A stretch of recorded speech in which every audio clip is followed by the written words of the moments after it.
Good day. We have some holes here where we're going to be planting fruit trees. We're at Vanessa's heritage orchard.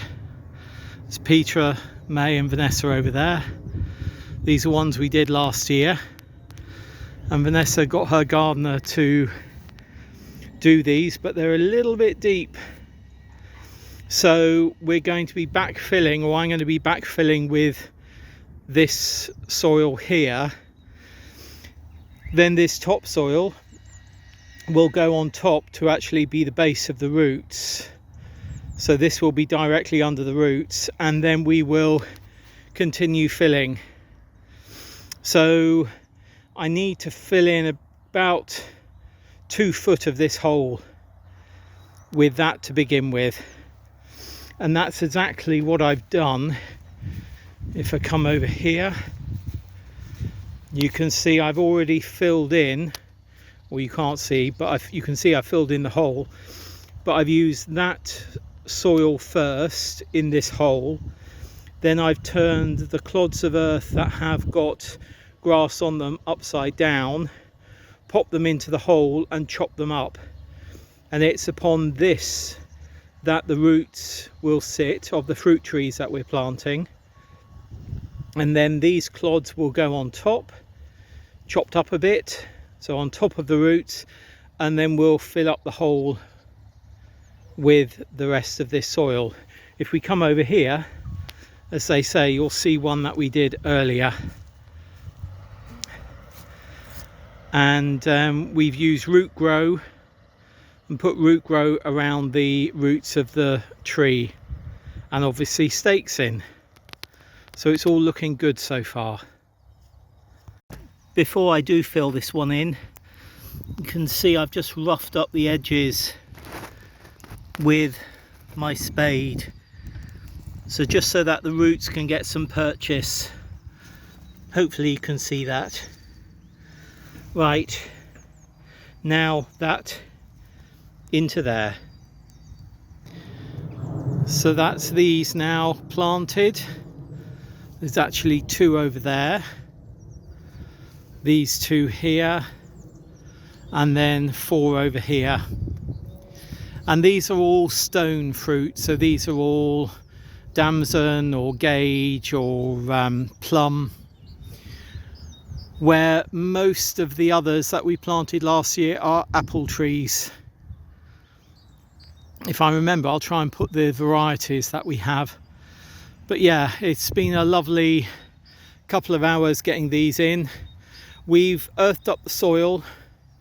You can see the graph there is just on soil level, and we expect the soil level to fall so that the graft will be well above soil level.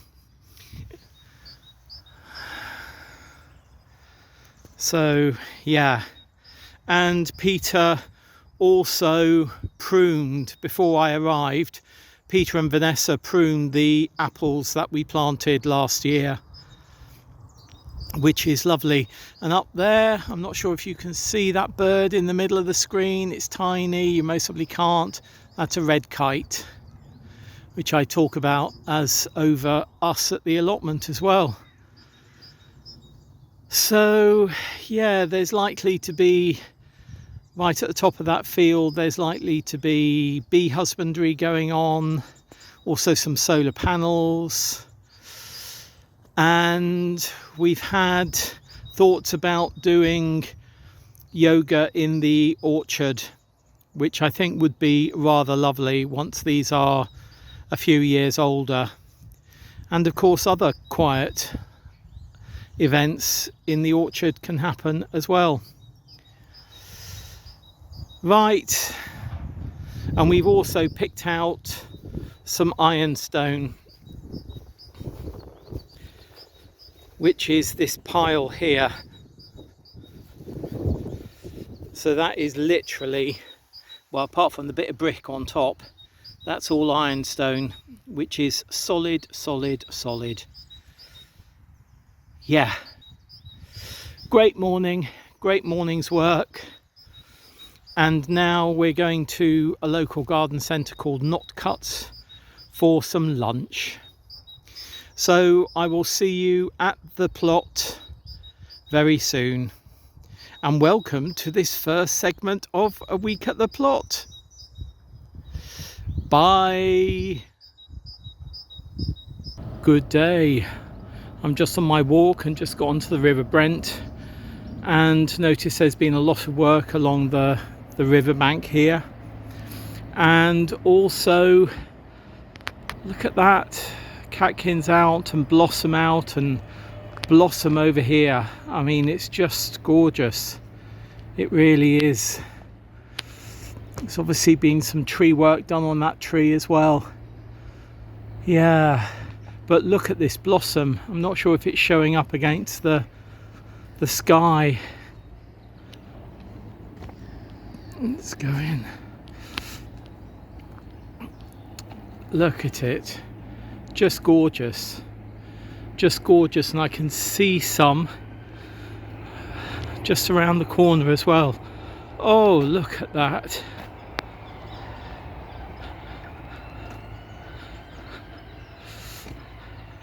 Happy days indeed. Yeah, blossom days. More work gone on here as well. So they're doing a lot of work. But can you see that blossom? It's sort of just an arc. It's just gorgeous. I have to say this has been significantly improved over the years. It really has. This is the other side of the orchard plot. That's the one that we were working on a few weeks ago. You might be able to see the little birdhouse near that hut, that shed over there. And daffodils. And then this area over here, I also helped plant this many years ago, or part of it some years ago, and maintain it. Again, it's another part that the charity owns, left now very much to its own devices, though still maintained and cut back. Yeah, look at the blossom, just loving it. And that's where I've come from. And I did see a heron a short while ago, but I don't think I'll see it further down. Right, I'm going to leave it there for today, go back home and have a cup of tea. Bye.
Good day.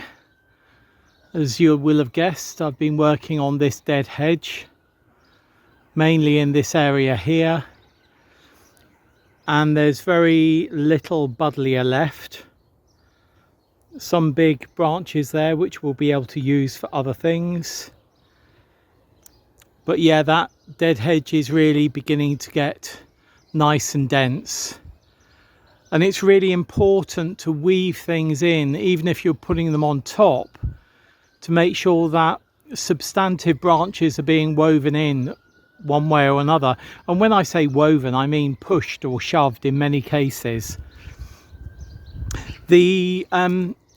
Obviously we've got trees here, as you can see, so these posts that have been put in are acting as the front, so you can sort of push things, weave them in or push them in and then put them behind.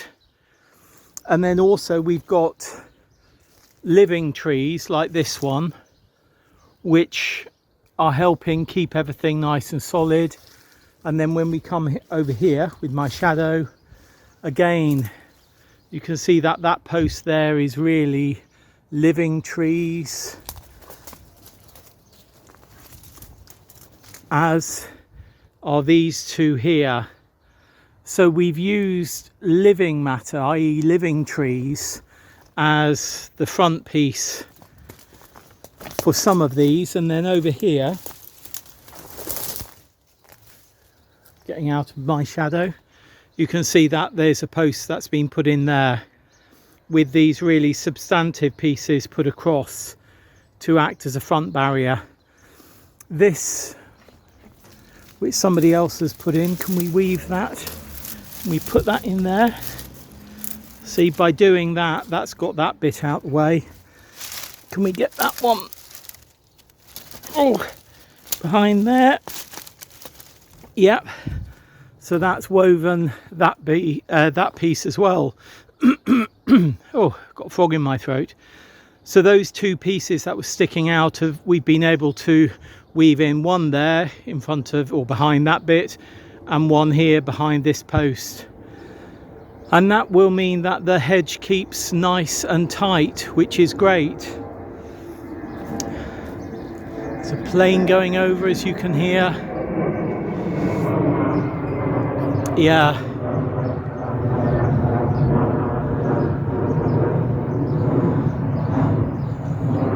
I mean, it's hard to think that, what was it, 14 months ago, this dead hedge wasn't here. And we already know that we've got wrens in an area of this hedge, a wren nest in the area of this dead hedge, which is great. And then over there you can see the foxhole. That's where the foxes go in and out, and then they go along the fence line at the back. So it really is a fantastic habitat. And I know I talk about this all the time, but it really is an important part of an allotment, and it can be an important part of even a small garden. Because as I've said before, even if you've got a sort of dark area that is behind a shed and you don't go there, you can use that area to stack things up and create your own dead hedge. So don't think it just needs to be at an allotment. I know many of our subscribers don't, because they've already got their own dead hedges in their gardens, in their homes, but it can be just a small area. If you've just got like a square meter of dead space in your garden that's tucked away, put your prunings there and create your own dead hedge. That's me done for today. I just needed a little job to do, and that was a little enough job for me, though actually it took quite a lot of strength.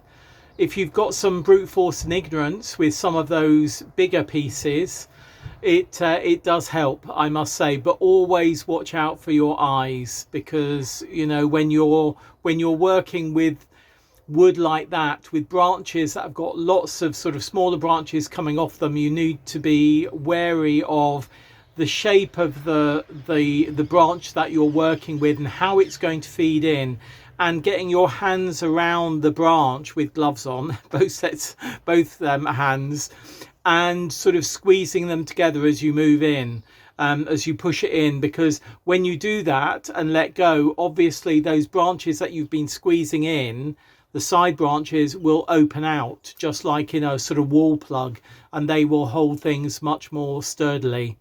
And then when all of that dead hedge, all of the buddleia is in that dead hedge, which I think will be by the end of the week, I'll just go along the front of the dead hedge, or maybe even somebody else here will ask them to, just going along, making sure that the front of the dead hedge is relatively smooth, so that if there are any bits that are sticking out, we weave those in, or if they won't be woven in, we cut them off and then stick them in somewhere else, because it's good to have that front not smooth like marble, but not all jaggedy. It's good to have it as it will always be rough, but it's good to not have something sticking out that if you've then got a child or another person that doesn't know the dead hedge as well walking in front of it, they don't walk into jagged pieces.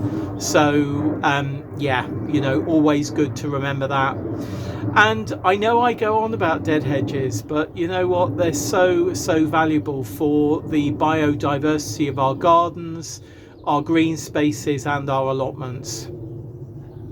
Right, I'm going to go now. There's another bit of free cycling being picked up just after 5 o'clock, and it must be about 4:45 now. So I'm going to go home, put the kettle on so that there's a drink for Richard when he gets home. And just in case that person is early, I'll be there for them to collect that free cycle item. See you very soon. Bye. Good day. Not sure if you can see here. There's fox activity gone on there, and a bit of digging here as well. And then if I come right over here, there's been grubbing up of soil there, and I know it's foxes rather than anything else, because they have been using this area as a bed. So yeah, this seems to be their bed and the other areas seem to be their play areas, which is fine. It's a bit of a grey Sunday afternoon, and I have to say rather chilly. That cold is beginning to hit us again, and the next couple of days are going to get even colder apparently. And there are things to do, but one of the things that I want to do is in here. So we've got our bed there, which has got some coriander, parsley actually. This is a few bits of lettuce, that mizuna, and then there's a bit of spinach there, and that coriander there. And what I want to do is get this mix of chard, and actually it's mainly chard that I think has survived here in. I want to get some into this bed, which I will do today, and then I want to get others into that bed in the middle there, which I was going to do today, but because we've got that cold spell coming, I'm not going to plant anything outside this week. I'll do the planting outside next weekend. So yeah, I'm just going to get on with getting the chard in here. I think we've got about 16 modules, and I'll most probably get about 1, 2, 3, 4, 5, maybe 7 or 8 in this area. And as I say before, that is bluebells coming up, and I'm just going to leave them this year. Let's just see if anything has come up here yet. So this is our turnips and our beetroot that we sowed last week, and yeah, nothing's stirring there yet. And having said that, there's a little bit of germination there in the Goldana turnips, but yeah, nothing particularly major. So I'll pop that lid back on. I think that's got enough moisture at the moment. And then in here we've got leeks at the back, these 2 Hottentot fig, and the cuttings of geranium that I'm leaving to see if they'll come to anything, even though I think they may have bitten the dust in the frost. But yeah, those leeks, they were old seed, and you can see that some have germinated, but some cells here, nothing at all, nothing at all, nothing at all at the back or in this back corner over here. But yeah, it was old seed, and look, there are still some germinating, so it's got time. It's got time, or they've got time to germinate anyway. Right, pop that back on. And yeah, I'm just going to pop the chard into here.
So that's the chard, and there was actually some Medana spinach this end which I put in, and that end was mainly chard. And then if we just swing around, this is more chard. And what have we got here? Matador spinach, which is not doing great in the winter that we've had, overwintering, but who knows what it'll be like once it actually gets in the ground. But yeah, so a few more to put in, but those, as I say, will go outside into, I think, that bed over there. Yeah. And actually, I've just been looking at the brassicas over there, and they really do need water. So I think that's going to be my last job of the day, just to give the brassicas some water, and maybe give the broad beans a water as well. Yeah, I think that's what I'm going to do.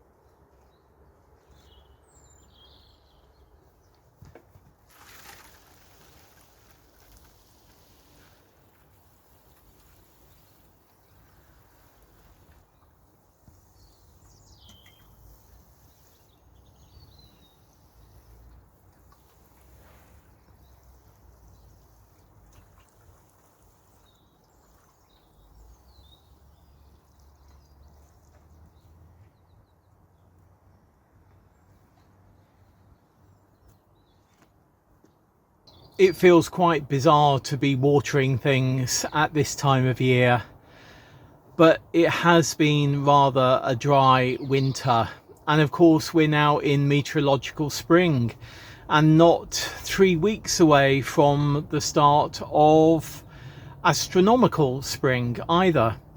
So yeah, you know, it just feels odd to be watering outside at this time of year. But if you grub down in that soil, it's at least 4 or 5 inches before I'm hitting any real moisture in that soil. Now obviously things aren't really growing significantly at the moment. We need to get some warmth for that to start happening. You know, we're seeing the buds start breaking on leaves on trees and things like that, and of course we're seeing some spring bulbs out at the moment, but there's not really a lot of growth going on in the allotment, if you like, with vegetables and fruit and things like that. But certainly, whatever, those plants do need moisture, and I think I'm going to be even giving the cuttings that I took of the hawthorn and the buddleia, I think I'll give them some water now as well. And if we don't get any significant water and decent type of rain, you know, level of rain in the coming week stroke month, then really the water companies are going to start talking about drought much earlier than they did last year. It's already being mooted in some ways in things that I'm reading, so we will have to wait and see. But yeah, I'm going to leave it there for now, and I'm going to get on and just give those cuttings of a few weeks ago some water, and I will see you again on Planet Vegetaria for more segments of A Week at the Plot. And after this has been uploaded and you have watched this, I will see you next week on YouTube for further segment and a whole upload of A Week at the Plot. Any questions, any comments, please leave them down below, and I will see you very soon. Bye.